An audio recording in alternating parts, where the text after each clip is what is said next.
Assalamu alaikum. Za mu yi magana akan care of the human teeth, yadda mutum zai ainihin kiyaye haƙorinsa. Na farko akwai teeth cleaning wato wanke haƙora. Ya kamata a riƙa yin sa regularly ne, musamman idan mutum ya yi karin safe da kuma cin abincin dare. Da buroshi wanda yake mai laushi soft brush kenan da kuma maclean. Ana wanke haƙori ne up and down, ba yadda wasu ke basu da gugawa hagu da dama, a'a sama da ƙasa ake yi. Shi ma chewing stick yana da kyau, wato asuwaki kenan. Yana taimakawa wajen exercising ɗin teeth. So bacteria idan mutum ya ci abin dare, cikin dare suna zama active, to yana da kyau mutum ya wanke bakinsa a wannan lokacin. Sai constant use na teeth, mutum ya riƙa amfani da haƙoransa sosai a kan lokaci haka kullum. Yana taimakawa ya zama haƙorin suna cikin ƙoshin lafiya. Cin abinci wanda yake na ɗan tauri haka yana taimakawa haƙori, kaman karas, carrot kenan, ko ƙashi mai ɗan laushi haka, gurin ƙuntsi haka da ƙashi mai taunuwa da kuma ɗan biskit haka mai ɗan tauri da gyaɗa da rake. Duk wannan suna taimakawa kaman ya zama haƙori yana atisaye ne, da kuma ƙara zuwa jini da yake zagaya ta haƙori ɗin. A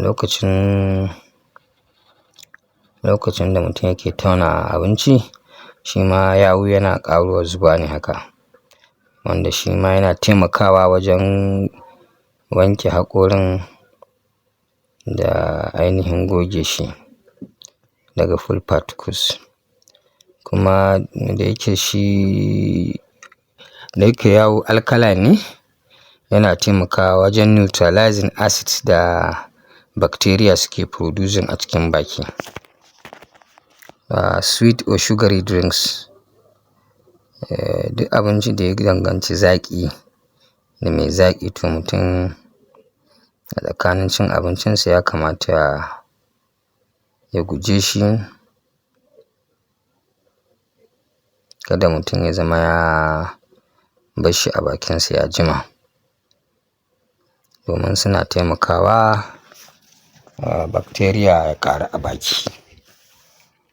Sai cin abincin da ya dace, shine balanced diet kenan. Musamman lokacin da aka haihu da lokacin da ake da ciki.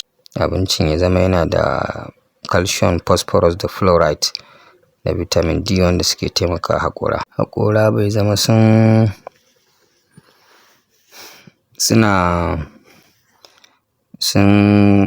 suna da rata ba bai ɗaya ba, to hakan yakan kawo ruɓewar haƙori, shine dental decay. Saboda gutsattsiran abinci zai iya shiga cikin wannan haƙoran, tunda suna da wato rata tsakaninsu, su mammaƙa su.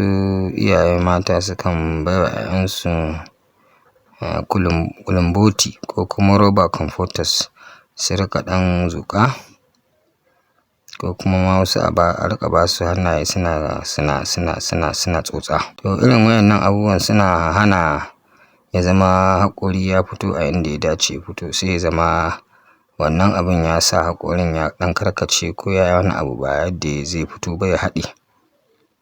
Saboda haka sai a daina irin waɗannan abubuwan. So ka a bar shi haƙora na yaranta ya jima a cikin jaw ɗin, saboda zai iya obstructing ko ya hana normal growth na permanent teeth.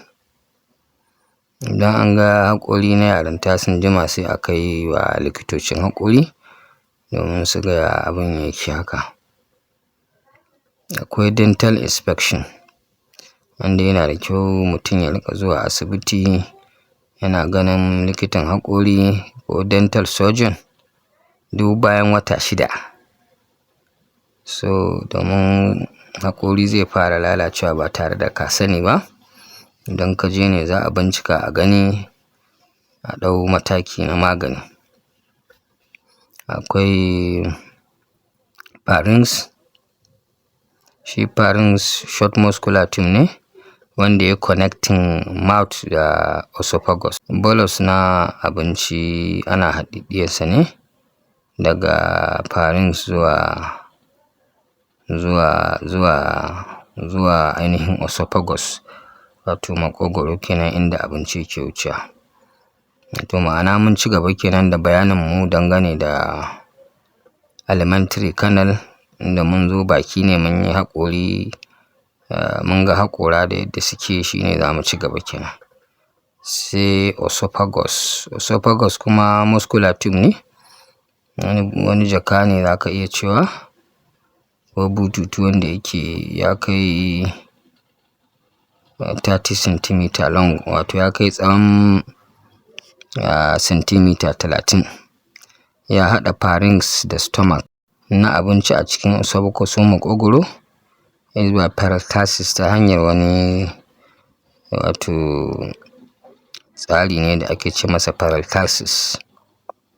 Wato motsi ne haka kamar wani na igiyar ruwa wanda yake yakan matse gefen abincin ya kuma saki, shine contraction da relaxation. Wannan sai rika tura abincin haka gaba, wannan yana sa abincin ya zama ya turu gaba haka. Assalamu alaikum.